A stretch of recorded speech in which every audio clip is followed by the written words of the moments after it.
Hello everyone, I'm Norman Wahlberger and welcome to Algebraic Calculus. In this video we are going to start using polynomials and matrices, fundamental algebraic objects, to investigate a little bit more deeply the kind of mathematics involved with Pascal arrays and Faulhaber's formulas and Bernoulli numbers that we talked about in our last video. So just as a brief introduction, we're going to want to think about polynomials and matrices as being some kind of extension of numbers. We're broadening our arithmetic. And ultimately in this course, we're going to move towards thinking about these things in terms of Vexels and Maxels, which you may be familiar with from my Math Foundation series, but if you're not, no problem. We're eventually going to redo our approach to these things with this more data structure, computer science orientation. And eventually the polynomials will be replaced with things called polynumbers, and we're going to think about them in a fundamentally different way. So these are going to be very important topics for the algebraic calculus, but today we're just going to sort of start talking about the important connections between polynomials and matrices, and we're going to still use a very informal kind of high school language to these things. So we're not going to get too sophisticated yet, but we're going to provide motivation for ultimately looking at these things much more carefully and seriously. So the usual high school story about polynomials is that they're algebraic objects built from variables like x, y, or perhaps a and b. And there's of course a very rich commutative arithmetic or algebra, sort of extending that of numbers. So for example, here are some polynomials. We can add them to get a new polynomial. Here's how we multiply polynomials in the usual way, and I'm assuming you're all familiar with this. But technically speaking, there is a little bit of a difficulty here, maybe more than a little bit, because the underlying nature of variables is a little bit questionable. Like, what exactly is a variable? It's a subtle issue. And in calculus, this issue of variables becomes quite delicate because we sometimes want to distinguish between so-called dependent variables and so-called independent variables. And while this is quite natural from an applied situation where we have real-life situation and this quantity appears to depend on this quantity, there's some kind of dependency relation. In mathematics, modeling that precisely is quite a subtle issue. And so that's something that we are going to be worried about later on, of how to actually sort of set up dependencies in a logically consistent fashion. But anyway, we have at least some prior familiarity with polynomials, I hope. The algebra of matrices, on the other hand, is usually a little bit more sophisticated, and sometimes it's only introduced in undergraduate courses. So we're talking about arrays like this, and usually we're talking about matrices of a fixed size. And also there's an arithmetic, but it's more complicated because the multiplication is non-commutative. It's a very big difference. So here, for example, is a sum of two matrices. These are 2 by 3 matrices. Sum of two of them is another 2 by 3 matrix. And here's an example of a product of matrices. Here's a 2 by 3 matrix, and here's a 3 by 2 matrix, and they're the right sizes that you can multiply them. Now let me remind you how you do that because it's very important, right? So to multiply the matrices, basically we're multiplying rows in the first matrix with columns in the second matrix. So this row times this column is by definition the product 2 times 0 plus the product 1 times 1 plus the product 3 times minus 1. So 0 plus 1 plus minus 3 for a total of minus 2. And then over here we get 4 plus 3 plus 3, that's 10. And over here, 0 minus 4 minus 5 is minus 9. And over here, 0 minus 12 plus 5 is minus 7. So that's how you multiply matrices, as long as they're the right sizes. All right, so if we restrict ourselves to, say, n by n matrices, square matrices, same number of rows and columns, then we have a nice closed algebra, closed under operations of addition, subtraction, and multiplication, and also with an identity. The matrix usually denoted I, which has ones all down the diagonal and zeros everywhere else. And then once we have an identity matrix, which is like the number 1 multiplicatively, then we could talk about inverses, maybe an n by n matrix has an inverse, in which case we can write it down, but with some work. But not all n by n matrices have inverses, and that's quite a subtle issue related to the value of the determinant. Okay, so this is a story that I hope you're at least somewhat familiar with. If you're not familiar, I hope you're going through, say, the Wild Linealge series to strengthen your understanding of linear algebra, because we are going to see that linear algebraic ideas are going to be playing a very important role in the algebraic calculus. So we want to be learning linear algebra and calculus essentially at the same time. They complement each other, they support each other, they help each other. All right, so now let's practice some of our matrix manipulations and become a little bit more familiar with some important issues in the context of specific examples coming from the Pascal arrays that we've been thinking about. So here's a 4x4 Pascal array. We see the Pascal triangle, 1, 1, 1, 1, 2, 1, 1, 3, 3, 1. Okay, so it turns out that to study this thing from a matrix point of view, it really helps to have an appreciation of a critical fact. The critical fact is that this matrix has a factorization into essentially simpler matrices. Okay, this is a very powerful technology. So this matrix here can be actually written as a product of three matrices. And let's have a look at the three matrices involved.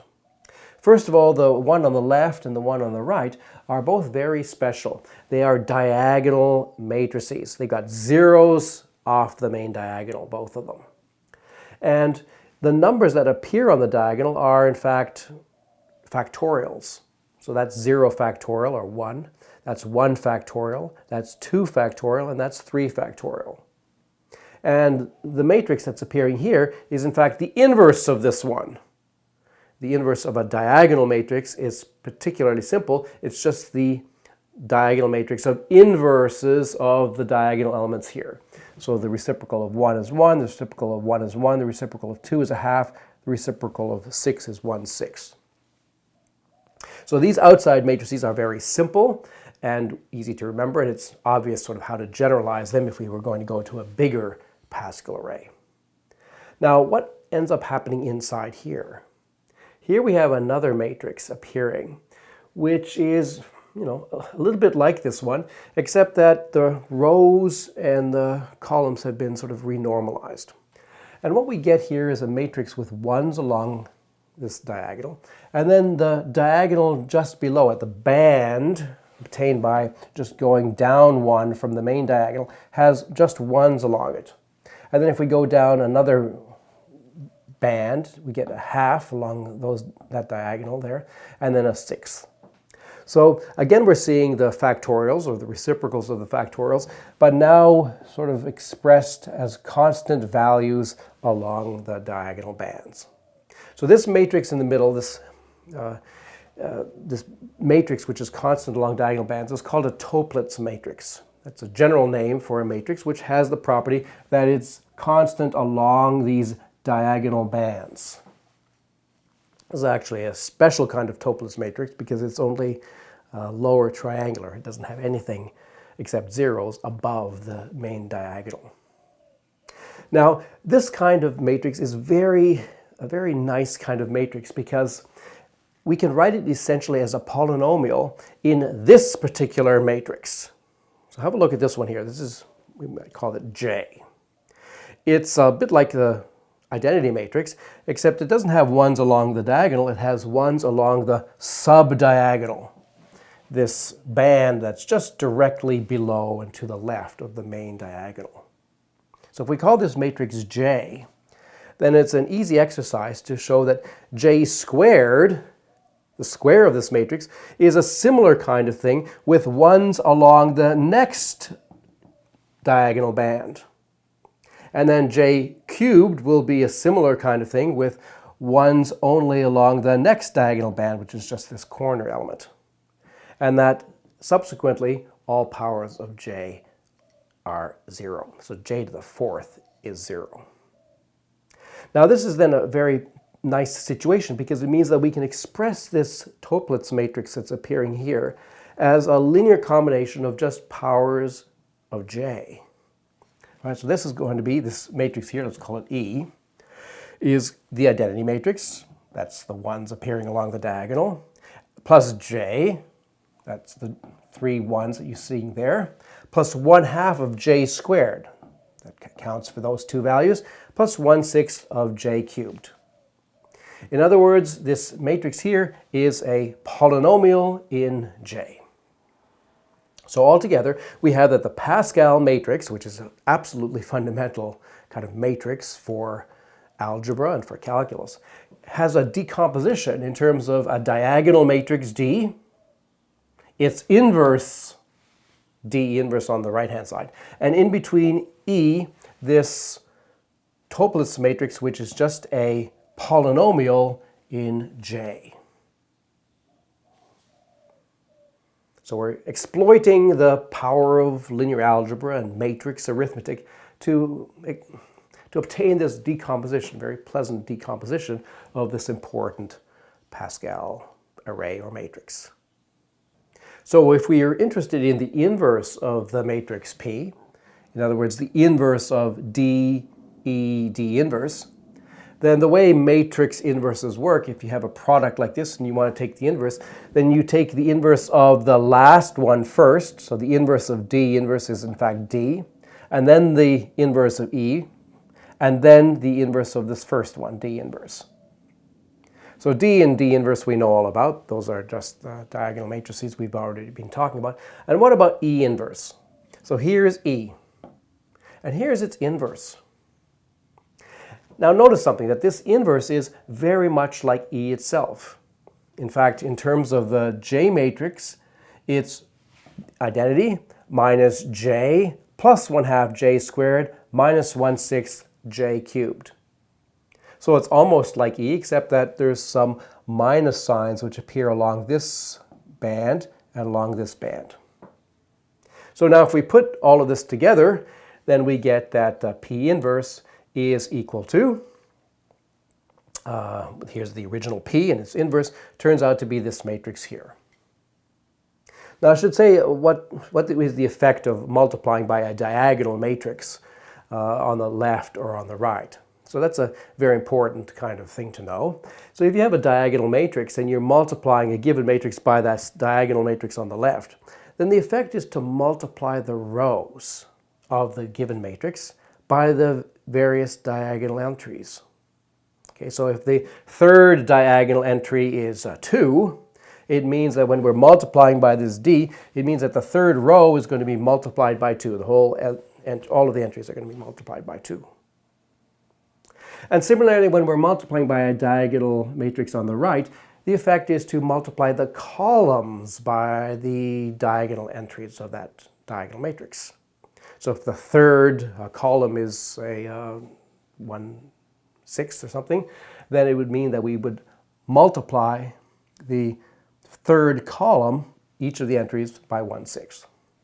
So the net effect of multiplying by a diagonal matrix on the left and another diagonal matrix on the right is to multiply all of the rows by some fixed numbers and multiply all of the columns by some fixed number.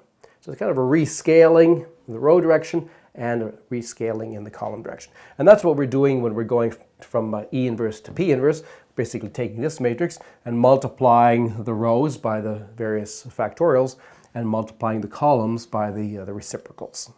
And that's the matrix that we get there. And pleasantly, it's just like the original Pascal matrix, except that it has minus signs along here and also along here.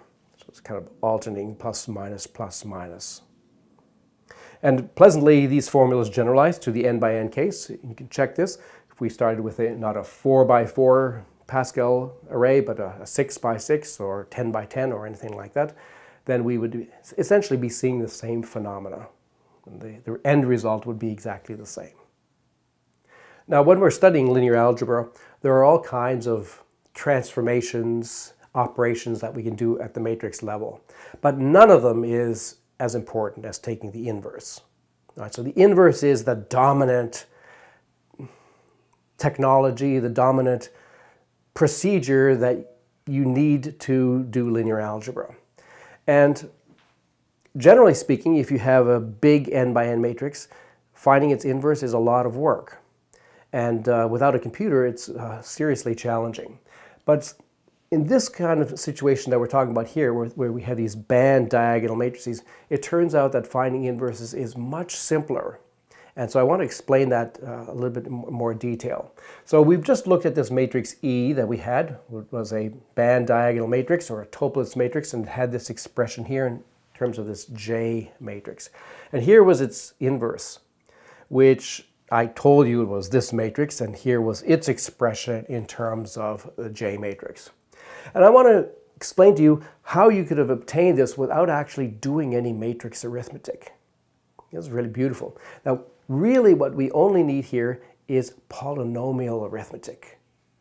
So we're going from this non-commutative, complicated matrix arithmetic to the much simpler commutative polynomial arithmetic.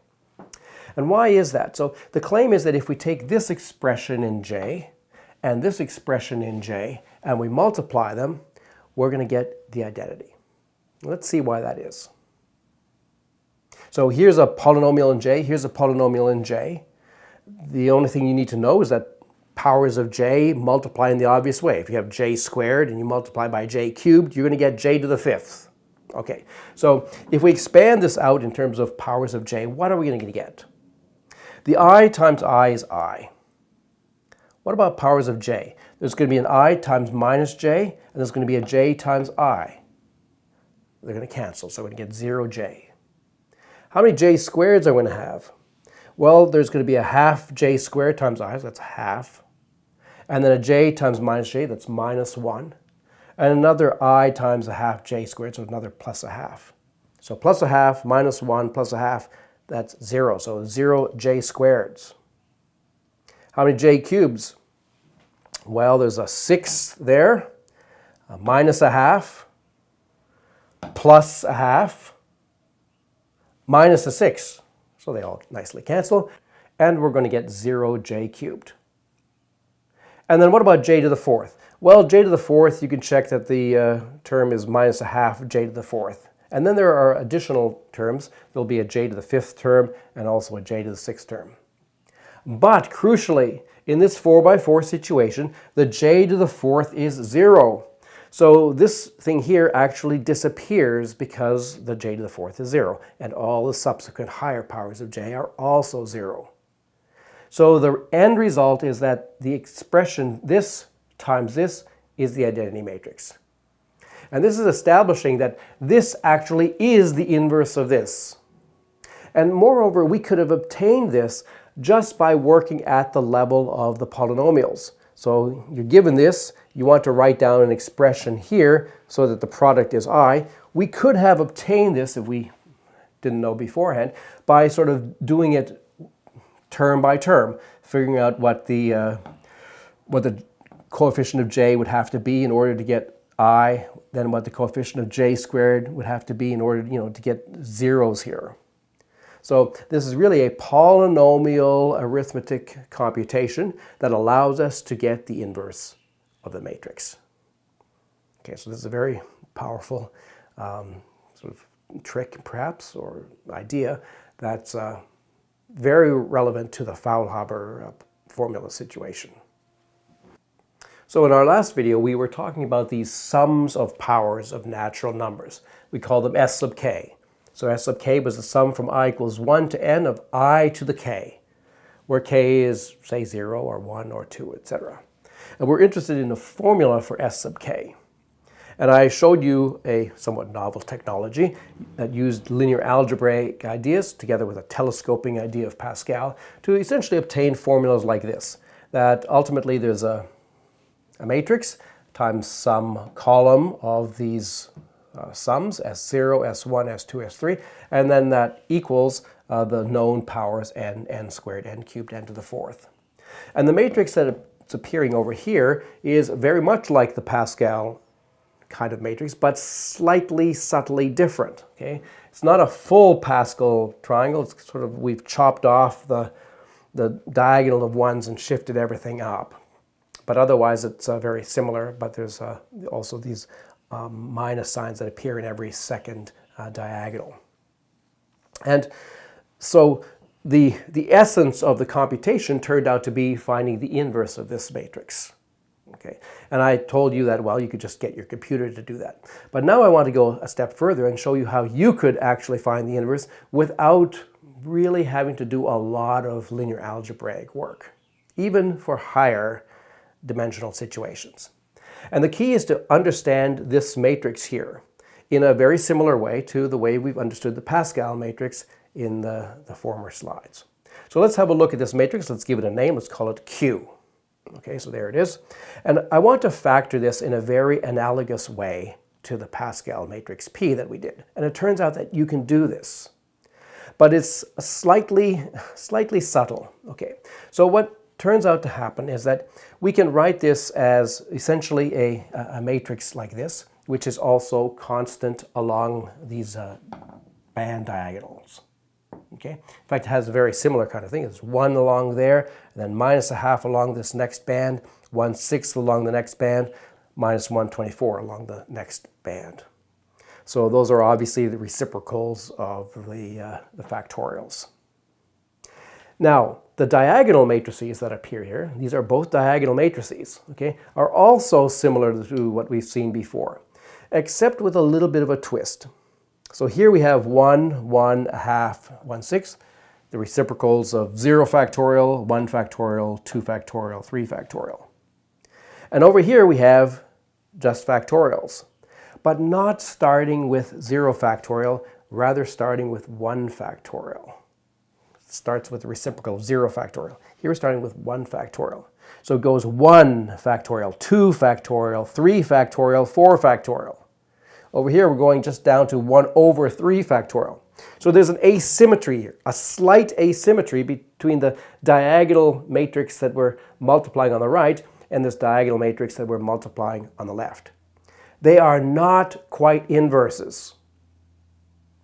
So this is not a conjugation situation like we had for the Pascal array previously.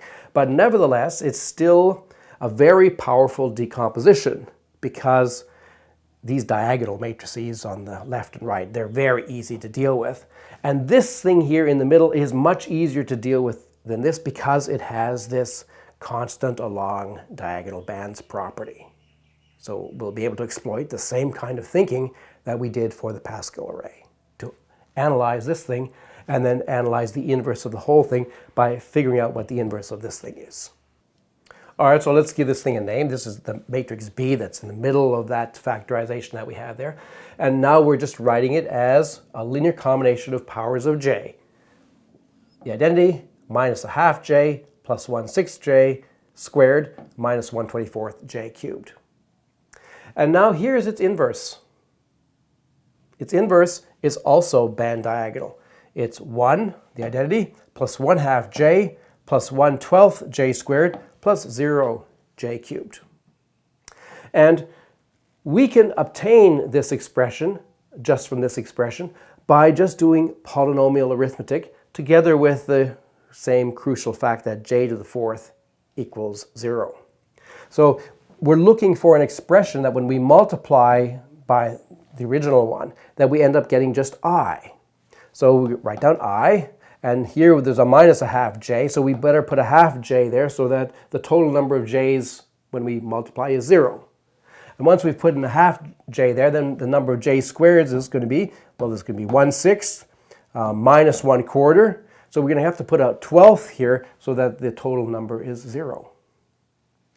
Okay, and then what about j cubes? Well, then we're going to have minus 1/24 here, plus 1/12 there, minus 1/24 there. That already totals 0. So we have to put 0 j cubed there in order for the product of this times this to be the identity. But notice that we can do this with just a polynomial arithmetic calculation. This is a calculation at the level of polynomials, not at the level of matrices. Okay, so once we've got the matrix P inverse, then we can get our original Q. That was the matrix that we wanted to invert. Its inverse is going to be, well, here's the original diagonal decomposition. We're taking its inverse, we get D, that was D inverse, so we get D there, then we get this B inverse, and then we get this first factor D tilde inverse. So these matrices become, this one here is this diagonal matrix 1, 1, 2, 6. The one on the right is 1, 1/2, 1, 6, 124, and inside here is this matrix right there. So we just need to take this matrix here and basically multiply the rows by 1, 1, 2, 6, and multiply the columns by 1, 1/2, 1, 6, 1/24, and we're going to get that inverse matrix that we need in order to be able to see explicitly the Faulhaber polynomials. It's a technology that avoids having to do a big matrix inverse by recognizing that a factorization like this allows us to isolate a band diagonal matrix, something that's linear combination of j's, and then we can find the inverse purely at the level of polynomial arithmetic. All right, so let me illustrate this by going to a slightly bigger example. So here's the 6 by 6 case. There's the matrix Q that we would want to invert in order to find the Faulhaber polynomial formulas. Right, so 1, 2, 3, 4, 5, 6 down the diagonals, the binomial coefficients up to but not including the 1. Okay, and the crucial thing is that we get a factorization of this. We can factor this in terms of a diagonal matrix here, another diagonal matrix on the other side, and in between one of these band constant matrices. 1's along the first main diagonal, then -1/2, then 1/6, then -1/24, then 120, and then -170/720. So we're just getting the reciprocals of the factorials. So this kind of matrix is very easy to remember. Just band diagonal, and all you have to do is remember that the first column are these reciprocal factorial numbers alternating plus and minus, and you can write it down for any n. And these diagonal entries, well, they're also just very simple. Here are just the factorials starting from 1 factorial, and here are the reciprocals of the factorials starting with 0 factorial. So a little bit of asymmetry here. These are not quite inverse matrices. Okay, so this intermediate matrix here, this matrix we're calling B, in terms of the J matrix now, still the J is still going to be the matrix which has 1's along the subdiagonal. Then it's the identity minus ,1/2 J plus 1/6 J squared minus 1/24 J cubed plus 1/20 J to the 4th minus 1/720 J to the 5th. And now its inverse is this thing here. And we can obtain the inverse of this thing here just by using the fact that J to the 6 equals 0, and the fact that this polynomial times this polynomial better give us identity I. So we can go through coefficient by coefficient to determine each of these coefficients one after the other, and the other coefficients are going to be 0, and this product times this product is going to be a total of I once we factor in J to the 6. I'll leave it to you as an exercise to verify this. So now we have the inverse of this matrix. There it is right there. We can write it down as a band diagonal matrix. And then we can write down Q inverse because we're just taking the inverse of this. It's going to be the inverse of this times the inverse of this times the inverse of this. So basically we're taking this matrix and multiplying rows and columns by the numbers obtained from these matrices. And it turns out that this is then essentially giving us Bernoulli's formula. So Bernoulli's formula, which we originally wrote down in terms of Bernoulli numbers, and there were some factorials, is essentially just a rewriting of what I've said here in words. Okay? And so this technology allows us both to derive Bernoulli's formula and to explain it, but also gives us a practical, actual hands-on technology for computing these Faulhaber polynomials that you could do without a computer. You're on a desert island and you had to compute, the 20th Faulhaber polynomial. If you understand this lecture, you can just do it. And it's actually not that hard. It's quite remarkable. And it also shows that, the matrix that we're getting really does have this sort of diagonal dependence. This is very clear from this central role of these band diagonal matrices. Okay, Basically, things are constant along these diagonals except for this sort of final multiplication of rows and columns by these extra factors. So we're illustrating that, first of all, linear algebraic ideas can play a very prominent role in understanding calculus. I'm sure Bernoulli would have loved this linear algebraic reformulation of what he was discovering. And there's lots of other situations where this kind of thinking turns out to be very powerful help for us. Okay, so we're going to be utilizing this kind of thinking a lot, trying to exploit linear algebraic ideas to understand the algebraic calculus. So there's much to learn. I'm Norman Wellberger. Thanks for listening.